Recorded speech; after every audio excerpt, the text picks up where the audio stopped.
With mounting concerns that it may take days or even weeks to determine the presidential election results this go around, a watchdog group is calling on news organizations to rethink how vote counts and the projected winner are reported on election night.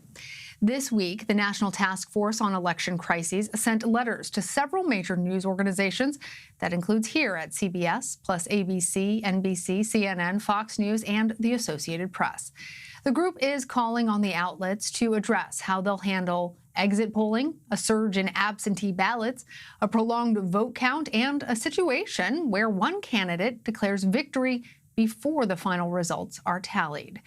Norm Ornstein joins me now. He's a member of the National Task Force on Election Crises and a resident scholar at the American Enterprise Institute. Norm, good to have you with us. So take us through the 4 steps that you are calling on all of us news organizations to take in preparation for election night and how that may affect what our viewers actually hear.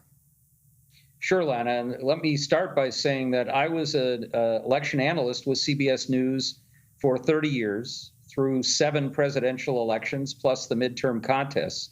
And I know the standard operating procedure. And of course, in the past, we would rely on exit polls plus what we knew and pretty complicated algorithms at the decision desk to try and call states. And we had a fairly good picture because most of the votes were cast at the polls and we could use our exit polls pretty well. Now we have a different world. It's a world in which, with all the votes by mail, our exit polls, even when they do surveys, are not going to be quite as accurate. And the results as they come in aren't going to be quite as good either. So we need to know how things will change to begin with in how projections are made or even what's said on election eve. At the same time, we want to make sure that some of the normal language that's used on election eve isn't used in the same way. You know, we're used to saying with 100% of precincts in, here's what the votes are. Now, that was never an entirely accurate picture. Just because the precinct votes were in didn't mean that all the votes had been counted. But this time in many states, we may see a third of the votes are in when 100% of the precincts have been counted. And we need to caution and condition voters and those watching on election eve and in the days leading up to the election that we may not be able to have results and that what they're hearing may be very, very partial results. We want to be sure that we don't make projections before we're sure of what they are, that we want voters to know that, unlike in the past when we've been conditioned to expect the results on election eve, that's not going to happen, and they're not official for days or weeks thereafter. And we also want to be conditioned now because we know what President Trump has said over and over again about mail-in ballots and that he may well declare victory on election eve in states long before most of the votes have been counted. And we need news organizations, especially the ones that are the real leaders in this field, starting with CBS, to be sure that they don't give any aid and comfort to false comments or misleading information as we move to the election. And Norm, on that note, President Trump has argued that the only way that he doesn't win this election is if it's rigged. Of course, that's not true.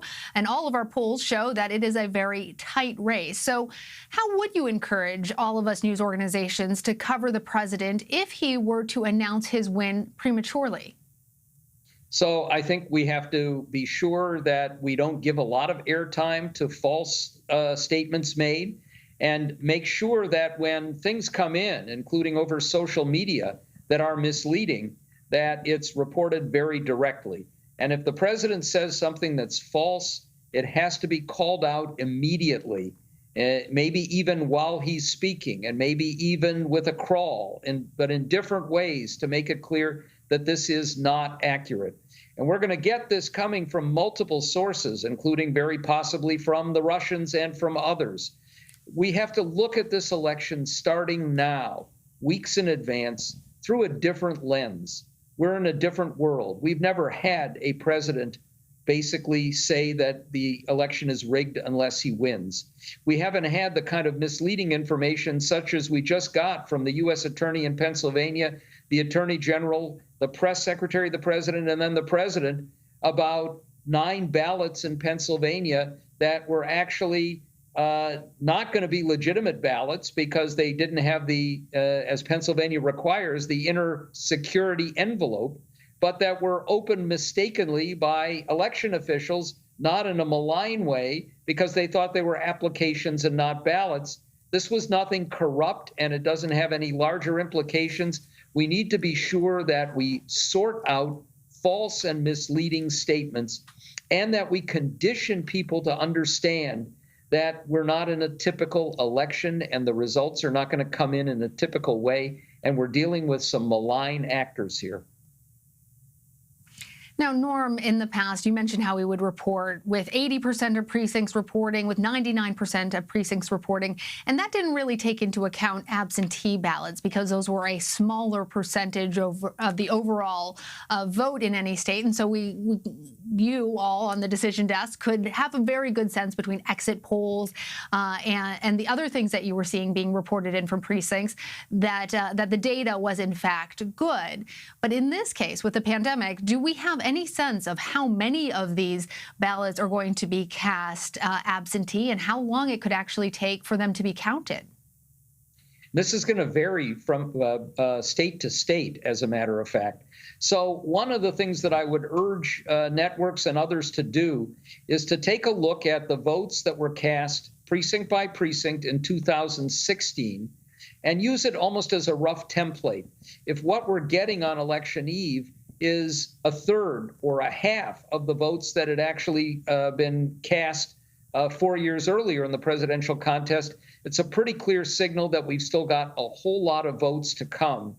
And we also know that in some states, they're going to be counting, opening, processing those votes by mail weeks in advance, Florida being one example. But in other states, they may, at least as of now, for example, in Pennsylvania, they may not begin processing those votes until election day itself, and it may take much longer. Some states will allow votes that come in by mail that arrive 2 or 3 or 4 days after the election, if they're postmarked by election day, to be counted. Others may only count those that arrive on election day. We need to be sure that all of the people who are projecting, who are reporting on this, who are anchoring on this, understand what the rules are in a particular state to have a pretty clear picture of how many votes are yet to be counted.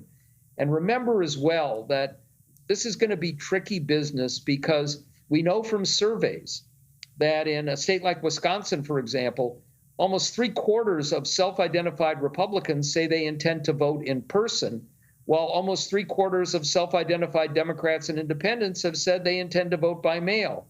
So we may see a red surge on election eve in states, ones that show President Trump possibly with a significant lead. But we know that a very large share, maybe the lion's share of ballots, won't come in until afterwards or be counted until afterwards, and they will probably show what we call a blue shift. So that's where especially misleading comments by the president or others have to be countered with the reality of what we can expect. That doesn't mean you say, well, we know that Joe Biden will win the state because we still have a whole lot of ballots to come. But it has to be, this has no relationship to what the absolute final vote totals will be. Yeah, I would caution anybody not to say we know anything early on election night or even by the end of election night. Norm Ornstein, thank you so much. One last comment, Lana, if I might, which is that we're going to have a very difficult period in the weeks after the election. And all of us have to be prepared, understanding what the law and the Constitution says about ballots that are contested, about the deadlines for when electors have to be certified, about what happens in the aftermath of that, including as we get towards Congress certifying the electoral votes on January 6th. This is an election like no other. Closest may be Bush v. Gore, but this could be a whole lot more challenging. Start studying up now, and important for all of our viewers to understand what's going on behind the scenes. Thank you, Norm.